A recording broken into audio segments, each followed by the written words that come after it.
What's up, you beautiful people? Welcome back to the show. It's your favorite hosts, Namdi and Ashley, and you are watching the Ashley and Namdi show.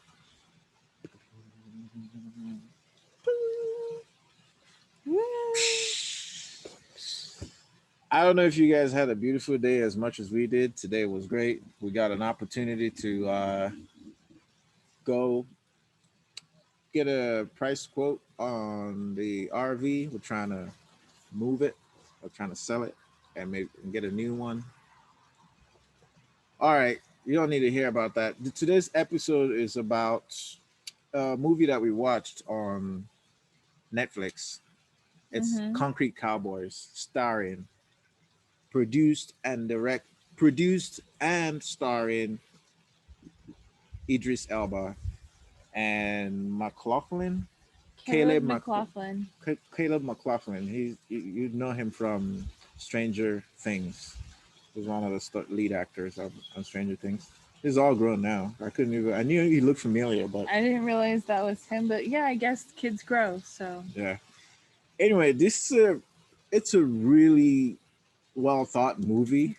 What brings it home to me? Okay, so just to give you a background on the story, no spoiler alert. Should we tell them everything?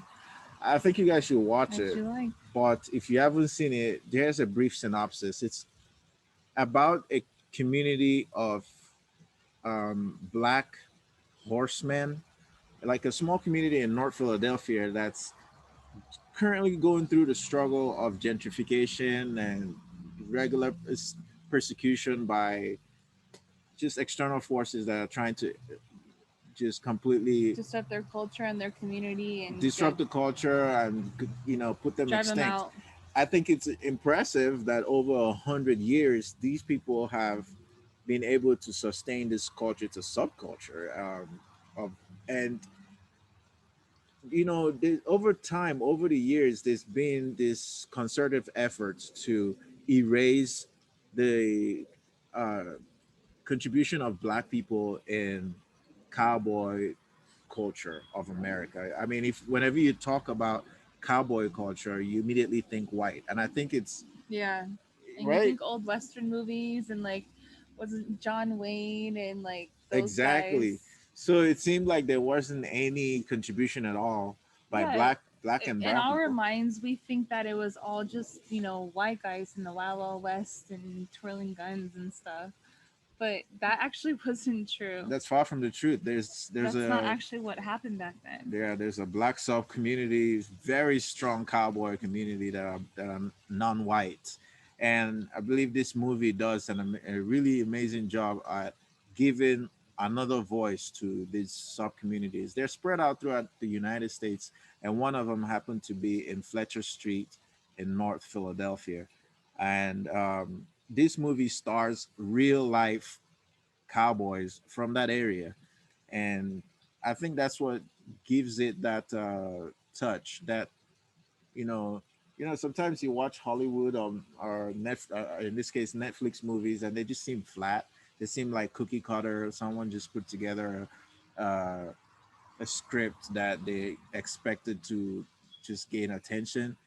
But this one was well thought out. There was a message behind it. They're trying to give voice to a cause, Right.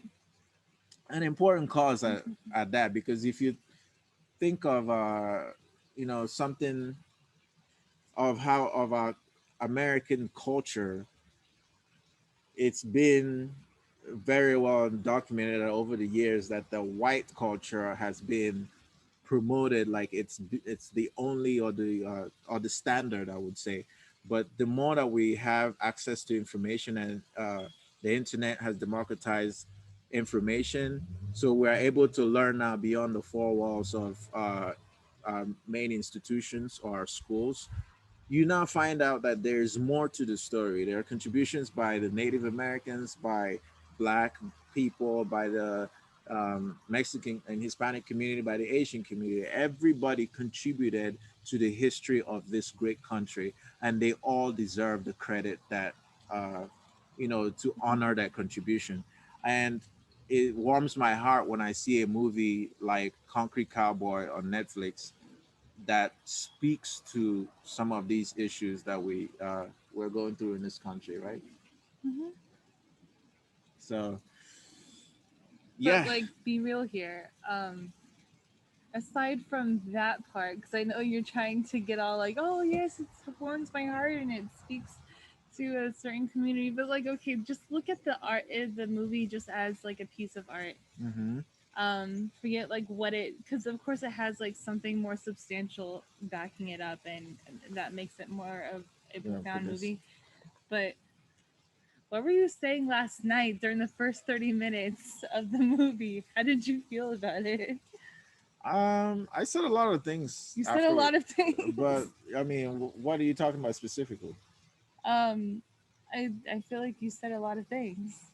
Yeah, I You were mean, just like, oh, this movie, and like it's just so bland, and it's so this and it's so that, and like it wasn't picking uh, up, and like you're disappointed, and no, no, like, no. But you know how I am. I get impatient with yeah, certain you movies. do. Like it finally towards the end, you're like, oh, I like it now. Exactly. That you just It basically was just reiterated. like, You just basically repeated what I said. Huh? I basically said, look, yeah, like in certain movies, you see like the first. I want to say like the first yeah, talk about like how you 10 minutes. actually felt about the movie. Okay, well, okay then. You're Like right. take us on the journey, because you went through an array of emotions or opinions. Well, So the thing about me is that I've watched so many movies, and at this point, if you don't capture me within the first 10 minutes, I'm checking out.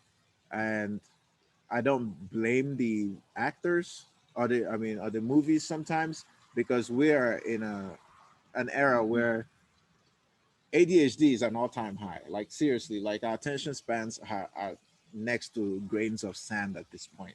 They're that's that true. small.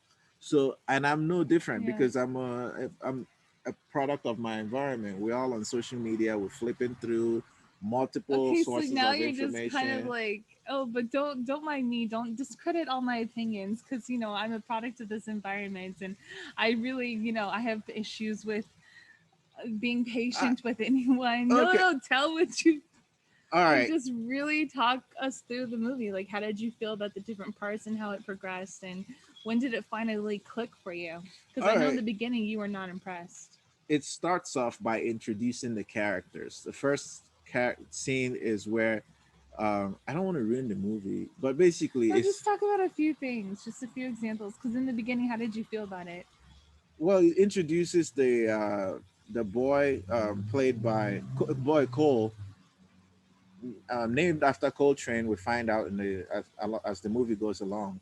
But anyway, it introduces us to that this boy is like a troubled kid. He keeps getting in trouble in school, and he lives with his single mother, and his mother is like sick of him, has had enough, and she just basically just go drops him off at his father's house, and his father, who's played by Idris Elba. Idris Elba, and basically he gets there and his father is not around, and the neighbor who tells him that his father is at a stable, and it's not a euphemism. It's not a play on words. It's actually a stable. It turns out that his father is like a horse man. He's a cowboy, a real concrete cowboy, and they out there, and Training he's horses, taking care of horses, all of that, exactly. They have horses in It's a whole stables, community. and in the evenings they sit around a campfire and they're just drinking beer and talking smack to each other. So he walks up to his father, and you can see when his father walks, notice him coming. His father stands up and walks up to him and tries to engage with him, and there's that tension there. You can also see the guilt in his father's eyes, uh, on meeting his son in those circumstances. And then they go to their house, and the house is just completely like trashed out. It's just he's poor, okay, and this boy doesn't want to be part of that. Anyway, there's a few scenes there which introduce the characters. It moves a little slow for me, which almost it Hmm. starts to borderline like cliche, like Yeah, because I felt like in the very beginning, it felt exactly like how you would expect like most Hollywood movies, like the way that they were going about this. mhm. It's like it hits you at a certain point in the beginning where you're just like, okay, I You block the know. sun. Sorry. There Okay. you go. Okay. I know where this movie is going. I know what they're gonna do. I know that what this is gonna turn into, and you automatically expect, okay, this is a coming of age story. This is one of those stories where the kid gets disciplined by the father. The Hmm. father teaches them something. Then they learn and they bond and they grow together. And in the Exactly. end, Yeah. he's like a changed person. He's mature. He's all that, right? That's what it seemed Um, like it was gonna head that way. it felt like it was doing that, but it was taking its time and it was kind of quiet in the beginning. There wasn't much action. So you're also kind of like, are you going to do something? So I don't know. The entertainment Let me get value back in the in the very shot. beginning was a little bit. You're Um, cutting your head off. okay, you know what? Like you're I'm like, just like oh, trying to get block the you. sign. Oh, make sure you're in this I'm trying to get position. you I'm in just like like, this. I'm trying to get hey you in the guys, right spot. this is me. All right. Am I in the right Let's get back spot? to the show. Okay, so then the middle of it happens, kind of like the nitty gritty. Well, actually, in the middle, you don't even see much bonding with the father and son. He's actually more bonding with other people who work on the farm or with the in the stables, while he's learning and becoming responsible. It's refreshing But to have it to see Idris Elba. I really like admire Idris Elba as an actor because he knows how to com- communicate real emotions on camera. Um, Idris Elba in this role seemed at first to me, I struggled with the southern accent, okay? yeah, Because you did say that. Idris Elba is a British actor. He speaks very proper English, and I'm used to seeing him speaking pretty good English and articulate English He's on other normally very roles. He's polished very in polished. everything he does. So to see him So try to, be rugged. yeah, not rugged physically, because I've seen him in rugged roles, but the language to draw that southern draw, he struggled with it. But I was willing to overlook it because the movie eventually got good. It allowed him opportunities like where he had monologues where he killed it, like especially that at that point where he told Cole, his son, Hmm. how his name was from, how he came about his name from Yeah. Coltrane. That shot was really good. I think that was Actually, one of yeah, I the. think that was probably the best father son moment that they had in the Exactly. film. And it was so Yeah. raw, it was true. I didn't expect him to be like all lovey dovey, I mushy. didn't expect And that he either. did And like he finally did that, like expressed himself to exactly. his son and kind of in a way explained the whole the whole situation. Like the his It answers your it question answers a lot of your questions about and it the just sort of parental mismatch or how the right, tension that they have.